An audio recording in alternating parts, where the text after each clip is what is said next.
একটি যখন গণ অভ্যুত্থান হয়েছে, যে গণ অভ্যুত্থানে মুজিববাদকে, আওয়ামী লীগকে বাংলাদেশের জনগণ অস্বীকার করেছে এবং জনরোষে সেই ফ্যাসিস্ট সরকারের নেতৃবৃন্দকে দেশ থেকে পালাতে হয়েছে।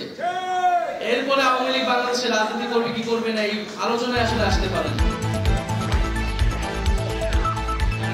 5 আগস্টে বাংলাদেশের জনগণ আওয়ামী লীগের বিরুদ্ধে একটি রায় দিয়েছে যে আওয়ামী লীগ বাংলাদেশে আর কখনোই রাজনীতি করতে পারবে না। ফলে আমরা যখন বলি জনগণ সিদ্ধান্ত নেবে আওয়ামী লীগের ব্যাপারে, জনগণ সিদ্ধান্ত নিতে পারে দুইটি উপায়, একটি ভোটের মাধ্যমে, একটি রাজপথে তাদের অবস্থান জানান দিয়ে গণ অভ্যুত্থানের মাধ্যমে। একটি যখন গণ অভ্যুত্থান হয়েছে, যে গণ অভ্যুত্থানে মুজিববাদকে, আওয়ামী লীগকে বাংলাদেশের জনগণ অস্বীকার করেছে এবং জনরোষে সেই ফ্যাসিস্ট সরকারের নেতৃবৃন্দকে দেশ থেকে পালাতে হয়েছে। এরপরে আওয়ামী লীগ বাংলাদেশে রাজনীতি করবে কি করবে না এই আলোচনায় আসলে আসতে পারে না। আমরা মনে করি আওয়ামী লীগের সেই নৈতিক ভিত্তি, রাজনৈতিক ভিত্তি হারিয়েছে। এখন তার আইনি বন্দোবস্ত কি হবে, কোন প্রক্রিয়ায়, কোন আইনি কাঠামোতে আমরা আওয়ামী লীগকে বাংলাদেশের রাজনীতি থেকে দূর করতে পারি এবং একটি গণতান্ত্রিক প্রক্রিয়ায় যেতে পারি, সেই বিষয়ে আমাদের সেই পথ আসলে উত্তোলন করতে হবে। তো সেই জায়গায় আওয়ামী লীগের নিবন্ধন বাতিলটা এই সময় অতি দ্রুত সময় আসলে করা উচিত।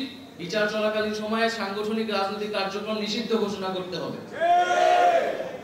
এবং বিচারের মধ্য দিয়ে আওয়ামী লীগের একটা চূড়ান্ত ফয়সালা হয়তো আমরা পাবো। দ্বিতীয়ত, সংস্কারের কথা সকল রাজনৈতিক দলগুলাই বলছে। আমরা বলছি যে একটা মৌলিক সংস্কারের জায়গায় আমাদের ঐক্যবদ্ধ হতে হবে, যেই সংস্কারের মাধ্যমে শাসন ব্যবস্থা এবং ক্ষমতা কাঠামো পরিবর্তন হতে পারে।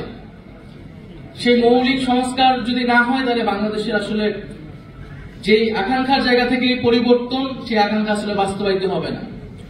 তৃতীয়, নির্বাচন খুবই গুরুত্বপূর্ণ এবং নির্বাচন মানে হচ্ছে ক্ষমতা হস্তান্তরের প্রক্রিয়া এবং এই প্রক্রিয়া নিয়েই বাংলাদেশে সবসময় যে রাজনৈতিক দ্বন্দ্ব তৈরি হয়েছে এবং এই শান্তিপূর্ণ ক্ষমতা হস্তান্তরের জন্য আসলে প্রাতিষ্ঠানিক নিয়মের বাইরে প্রয়োজন রাজনৈতিক দলগুলোর সদিচ্ছা, রাজনৈতিক সংস্কৃতির পরিবর্তন, রাজনৈতিক দলগুলোর মধ্যে নিজেদের মধ্যে সেই আস্থা এবং বিশ্বাসের জায়গা অর্জন করা।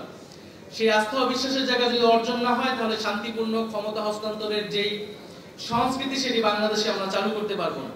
আমরা আশা করব যে এবারে গণ অভ্যুত্থানের মধ্য দিয়ে যে জাতীয় ঐক্যমত এবং জনগণের আকাঙ্ক্ষা তৈরি হয়েছে, সেই আকাঙ্ক্ষার প্রতি সবাই শ্রদ্ধাশীল থেকে আমরা বাংলাদেশে শান্তিপূর্ণভাবে ক্ষমতা হস্তান্তরের একটি সাংবিধানিক প্রক্রিয়া এবং একটি রাজনৈতিক সংস্কৃতি তৈরি করতে পারবো।